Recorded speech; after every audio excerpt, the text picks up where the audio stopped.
Okay, we're back. So today we're going to be talking about what's in my bag because I find a lot of people are curious as to what creators actually bring when they're on shoots. Now, it's not only because we test a lot of products, but I find people are curious as to what we genuinely like and dislike about certain things, and just kind of show you exactly what's in my kit and why I like to bring them. I think it's probably most worth it to show the using, and this is the WANDRD Prvke 31 liter in their multicam. And if we're going to be on a shoot, I might as well look as fly as possible. But I've been using this bag for a little bit over a year now, maybe 2. I've actually owned multiple of these bags before, and they've been a huge supporter of the channel since day one, so I really appreciate them for that. Now, the reason why I really like this bag is the fact that it's super modular and it doesn't have to be only for photographers. The back is like a clamshell, but once that's unzipped, you pretty much have access to everything in your bag here. Now, another thing that I really like is the fact that this roll top here is able to expand your capacity inside of the bag. So you can simply unroll it, and now you have a ton of extra space. And then you have this hook here that you can actually use to latch onto any of the little loops on the top to help secure everything down. This is honestly perfect for any city dwellers out there that just need to pack a lot for one day, but then the next they might not have anything. So you could pretty much just fold everything down or have it packed to the brim. Another thing that's really important is structure of the bag and comfortability. Now, I've actually owned WANDRD bags for so long that some of the padding in my previous bags just kind of went. But with the updated Prvke, they actually added a ton of foam support for your back and even on your straps here. But overall, a really great bag, and it's something that I honestly use every day. I've tried other ones and try to move away, but I always come back to this one. All right, moving on. Let's dive into the actual gear that I use inside of my bag. Now, because I am using it to film, I'm going to use my FX30 as a placeholder, but I typically use an FX3 as my main body. And then on top of that, I also have my A7 IV as my backup or B-roll. That way I can also still get photos, I can still do video, but I just don't have to use it all the time. I do want to note that the FX30 usually stays inside of the studio because I rarely need to take it out, but I do use this on shoots as well in case I need that third camera or if I need any compatibility between the FX3 and the FX30. Now, if I do have space and I don't really want to carry around the A7 IV, I may have an alternative like the FUJIFILM XM5. Because it's so compact and just easy to store away, I could just throw this in one of the slots in my bag with the lens as well. Now, this little guy is like a beast too, because you're able to still shoot 6K at open gate. So it's honestly perfect for any content creation. Plus, I have a lot of fun taking photos on this just because of that film simulation on top. It's just a really good camera. Now, we wouldn't be able to actually use these cameras without bringing a lens, and these are some of the lenses that I do like using on an everyday basis. Now, I purchased the Tamron 35-150 almost the day that it was released, and the reason being for the fact that it actually replaced 2 of my lenses all in one.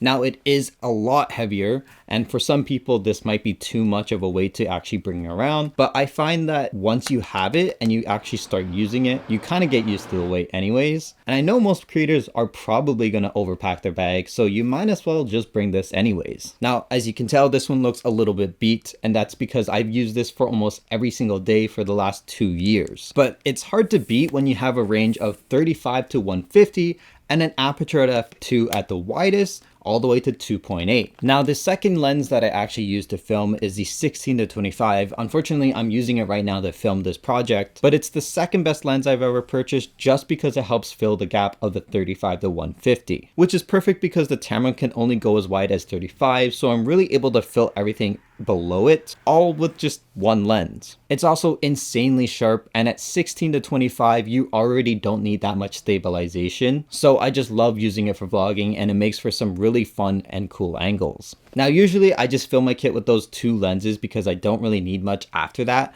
But if I were to bring a prime, it would probably be this. Now, this is SIRUI's Aurora 85mm at f1.4, and it's probably one of my favorite portrait lenses that I like to bring on a shoot. Now, it's not only the price that makes this appealing, but also for the fact that it's quite light, but still has a metal construction, so it feels pretty premium. Now, if you've ever used the Sony 85 f1.4, you know how heavy it can actually get because of all that glass. But with this one, you're actually able to afford it, and you're still getting an amazing quality. Now, I wouldn't be a videographer if I didn't actually bring any audio sources, and for me, I typically bring around 2, but I keep 3 microphones. Now, the first one is actually my main audio source, and it's the Rode VideoMic Go II. Now, it's been my go-to microphone for a while now, and it's because of how compact it actually is and the quality you're able to get out of it. Now, this is pretty much a shotgun microphone, but miniaturized, and it does pick up noises from far away, but I will note that because of its size, it won't be able to pick up audio like the VideoMic NT-G. However, I still opt for this one just because it's so much more compact and it's easier to travel with, especially if you're vlogging or if you just need a microphone to throw onto your camera. Like most creators currently, we are using the DJI Mic 2s. Now, alongside this, I also use the HOLLYLAND Lark M2S. And there's a reason why for both of these. Now, the reason why I have the DJI Mic 2s is because they are quite compact, but they also are able to capture 32-bit audio. And if I'm on a more professional set, I tend to want to have a backup just in case. They're also easy to use, and I have no problem hooking it up to a camera, or if I need to a mobile device. Now, with that in mind, the reason why I keep the HOLLYLAND Lark M2S is so that I can actually hide microphones for any talent or any clients. And not only that, the mics themselves are quite small as well. And that's why I use both of these microphones in tandem, because I'm able to get a backup audio source just in case, or if I just need to quickly throw one on and hide it when a client needs. And all 3 of these work together because this picks up any of the audio for my camera. I'm able to get voices, or if I need extra mics when I have more than one person, I'm able to run all of this at the same time. Now, as someone that actually shoots a lot indoors and outdoors, lighting changes a lot, and that is something I can't actually control because of the sun. But what I can control is how much light I can let into my lens. This right here is a magnetic filter from FREEWELL, and it's their hybrid V2 system that includes a CPL, a VND, and a mist, all in one. So for majority of my lenses, I actually adapt to an 82mm thread, just so I can use this filter and swap onto any of them whenever I need. So they have this magnetic ring here, which helps you attach your actual filter to it, and it's pretty strong, I will give it that. But for the filter itself, I really like it because it's so much lighter than other options, but you're able to get all of these same function in a magnetic frame. And I have tested the Polar Pro versions. I actually use it every day at work, but personally, I have trouble connecting it because I am a klutz. So I need something that I could just throw on and not have to worry about. And that's the beauty of this filter, because I'm able to just slap it on once everything's dialed in and just lock it in place. Now, this does have an ND range of 5 stops, and you can see that it just rotates throughout here. I don't know if you can see it getting darker.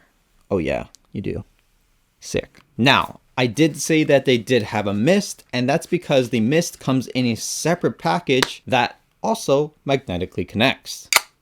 Look at that. So now you have a mist, CPL, and a VND all in one in a pretty slim profile. If I had the option, I would love to have multiple of these, but they are a little bit pricey, I will say that. So I had no problem just kind of throwing them on and off here and there. Now this is the BB Nano, and it's pretty much an electronic dust blower, but like 10 times stronger. Now, as you can tell, it pretty much is the same size, so you don't have to worry about it taking up any extra space. But what I really like about this is the fact that it comes with a ton of different accessories that you can swap on and off. And because it is electronic, you do have different modes that you can actually use, like that. Lockout mode. Yeah, so you pretty much don't have to cramp out when you're dusting for like 10 minutes. Now, it does charge using a USB-C. However, I actually haven't had to charge it for about 4 to 5 months just because of how I use it. So I just throw this in my bag and go whenever I need. It's super convenient and easy to use, and I honestly think a lot of people should be having one of these all the time in their kit. Now, something I like to carry around that helps fill a lot of gaps in my kit is this. Now, this is in collaboration with JUPIO and Peter Lindgren, and it's the prime TriCharger for Sony batteries. And from first glance, it's pretty self-explanatory. It pretty much holds all of your batteries. But what you didn't know is that you can actually use this to charge the batteries or use your batteries to charge other devices. So because of the USB-C on this end and on this end, I'm able to output and input a charge. So I'm able to actually charge other devices like my phone, the microphones, or anything else. But when I'm in a pinch, I'm able to charge my batteries all with one device. And not only that, it even allows you to carry 3 CF Type-A cards, 3 SD cards, and 2 micro SD cards, which is pretty insane. Now, not everyone is rich and can afford a ton of Sony OEM batteries, and a lot of creators oftentimes gravitate to third-party ones. However, recently, if you're a Sony user that also uses third-party batteries, you'll notice that you get that annoying pop-up screen, and it's because the third-party battery doesn't get recognized. So I'm not able to see the battery charge, the battery indicator, and it just is blank up until the point that the camera actually dies. Now, if you wanted something to bypass all that, this is the new battery that you should be getting. Now, this is SMALLRIG's latest Power ADC battery, and it basically contains a chip on the inside that allows you to bypass that entire menu system and actually allow these to be recognized. So that means you don't get that pesky message and you can actually see what your battery charge is. But what's really cool is that you also have a USB-C hidden on the back here, which means you're able to actually charge these batteries through a port. Now, I do have a ton of Sony batteries, but I did purchase a ton of these just because of that USB-C and also for the fact that it holds a slightly bigger charge. Also, this is just a really nice color too.